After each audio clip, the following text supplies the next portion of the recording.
Assalamualaikum warahmatullahi wabarakatuh. Untuk pelajaran sirah pada hari ini, kita akan belajar tajuk baru. Tajuknya ialah Tahun Duka Cita. Tahun Duka Cita. Apa yang dimaksudkan dengan duka cita?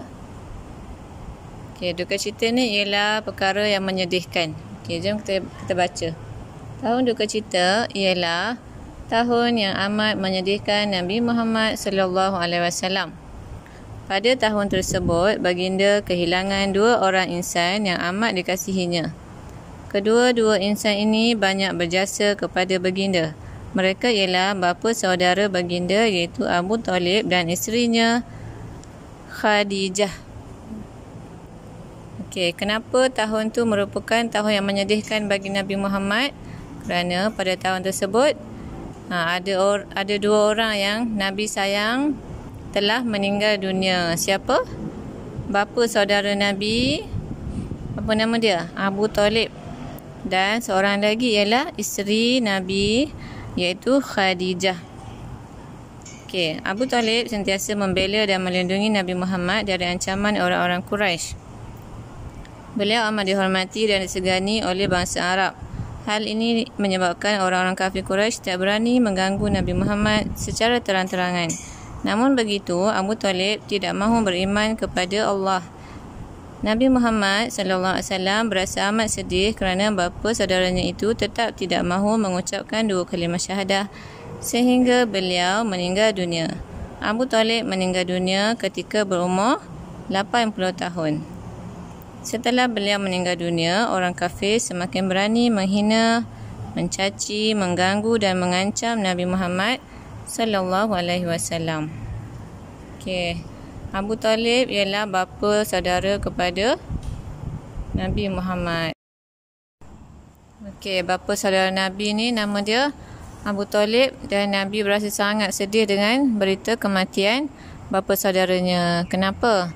Sebab Nabi Muhammad tinggal dengan Abu Talib dari kecil lagi. Selepas kematian datuknya iaitu Abdul Muttalib, Nabi Muhammad dijaga oleh bapa saudaranya Abu Talib. Walaupun masa tu Abu Talib mempunyai anak yang ramai, tetapi Abu Talib tetap menjaga Nabi Muhammad dengan penuh kasih sayang.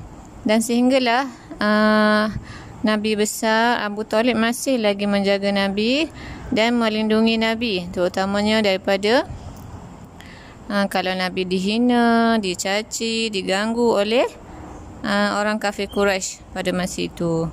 Cuma Nabi rasa sangat sedih bila Nabi mengajar Abu Talib untuk memeluk Islam, tapi Abu Talib tidak mahu untuk memeluk Islam.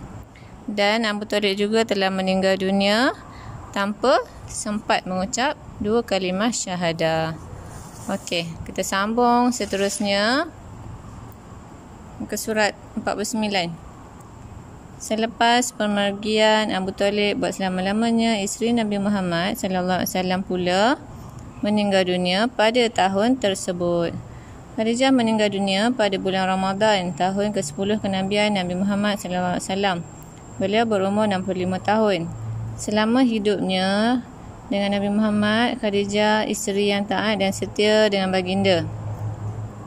Malah Khadijah sentiasa menyokong usaha Nabi Muhammad sallallahu alaihi wasallam menyebarkan Islam. Beliau sanggup berkorban harta dan nyawanya untuk membantu Nabi Muhammad sallallahu alaihi wasallam.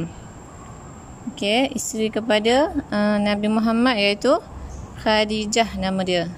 Khadijah selepas pada Abu Talib meninggal dunia, Khadijah pula telah meninggal dunia iaitu pada bulan Ramadan. Pada bulan Ramadan tahun ke-10 kenabian.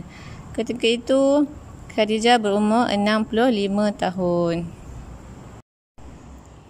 Dengan kematian Abu Talib dan Khadijah, orang-orang kafir Quraisy semakin hebat menentang Nabi Muhammad sallallahu alaihi wasallam. Untuk mengurangkan kesedihannya, baginda pergi ke Taif. Di sana baginda berdakwah dan cuba mendapatkan bantuan untuk menghadapi kaum kafir Quraisy. Malangnya baginda menerima layanan yang lebih buruk daripada orang-orang Taif.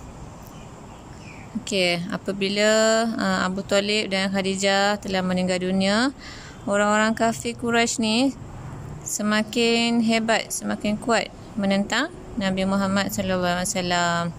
Dan Nabi Muhammad semakin berasa terancam kerana tiada lagi orang yang melindunginya, tiada lagi orang yang menyokongnya. Jadi Nabi Muhammad mengambil keputusan untuk pergi ke Taif. Ke mana? Taif, untuk mengurangkan kesedihannya, dengan harapan bila pergi ke Taif, penduduk Taif akan menerimanya dan memberi kekuatanlah kepadanya. Tetapi bila sampai di sana, penduduk Taif juga memberi layanan yang buruk kepada Nabi Muhammad sallallahu alaihi wasallam. Okey, kita sambung di tajuk yang lain.